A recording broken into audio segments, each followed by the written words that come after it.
Assalamualaikum warahmatullahi wabarakatuh. Perkenalkan, nama saya Fahri Maulana Abimanyu dengan NIM 220512041132 dari program studi S1 Teknik Informatika Fakultas Teknik Universitas Negeri Surabaya. Di sini saya akan menjelaskan PowerPoint dari sebuah proposal skripsi untuk memenuhi tugas metodologi penelitian dengan judul penggunaan bahasa pemrograman Python untuk machine learning dan deep learning. Langsung saja, latar belakangnya, machine learning atau ML adalah sebuah mesin pembelajaran dari bidang ilmu artificial intelligence atau AI yang berfokus pada sistem belajar secara mandiri tanpa berulang kali diprogram oleh manusia. Nah, untuk dapat mengaplikasikan machine learning, kita membutuhkan sebuah data. Data yang kita butuhkan itu ada dua, yang pertama data training dan data testing. Data training ini digunakan untuk melatih algoritma dan data testing digunakan untuk mengetahui performa dari algoritma yang telah dilatih sebelumnya. Kemudian rumusan masalah.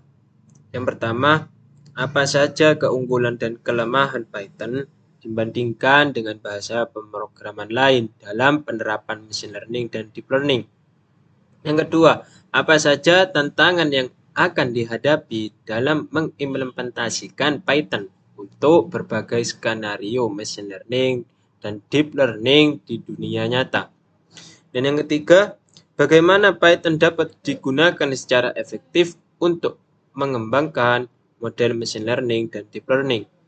Dan yang terakhir, bagaimana optimalisasi penggunaan Python untuk meningkatkan performa model machine learning dan deep learning? Selanjutnya, tujuan. Yang pertama, memahami peran Python sebagai bahasa pemrograman dalam pengembangan teknologi machine learning dan deep learning. Yang kedua, mengidentifikasi keunggulan Python dibandingkan bahasa pemrograman lain dalam membangun model machine learning dan deep learning. Dan yang ketiga, menganalisis pustaka atau library Python yang berperan penting dalam pengembangan machine learning dan deep learning, serta memahami penggunaannya secara mendalam. Yang kemudian ada batasan masalah.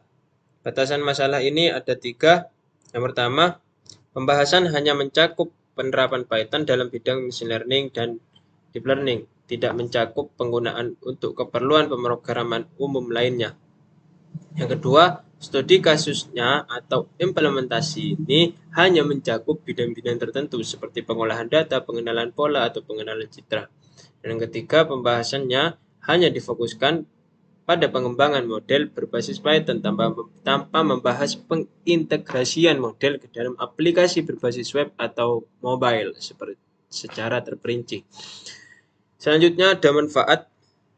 Yang pertama, sebagai sumber ilmiah dalam pengembangan machine learning dan deep learning menggunakan Python.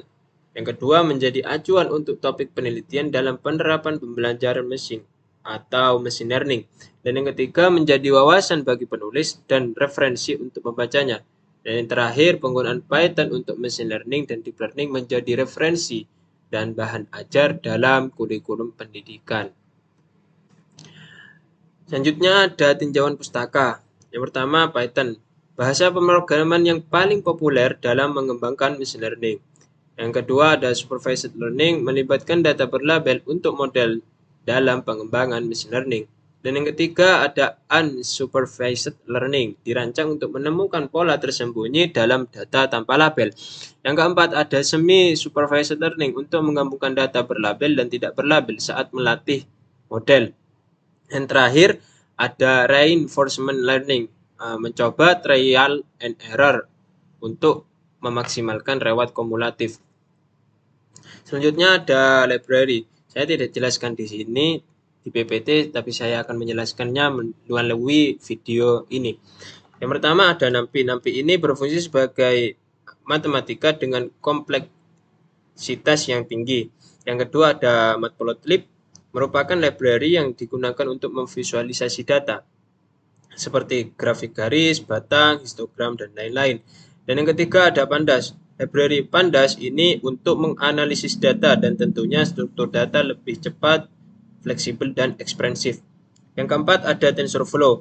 Library ini digunakan untuk machine learning dan tentunya cukup populer. Membangun model berbagai tingkat abstraksi untuk machine learning menggunakan TensorFlow. Scikit-learn library ini menyediakan banyak algoritma pembelajaran tanpa pengawasan machine learning yang tentunya ini juga sangat berpengaruh pada machine learning atau mesin pembelajaran. Dan yang terakhir ada Crash. Library ini bekerja untuk memblok bangunan pada jaringan saraf seperti lapisan, tujuan, fungsi, aktivasi, dan pengoptimalan. Sekian yang dapat saya sampaikan. Mohon maaf bila ada kesalahan dan kekurangan. Dan semoga bermanfaat. Terima kasih. Wassalamualaikum warahmatullahi wabarakatuh.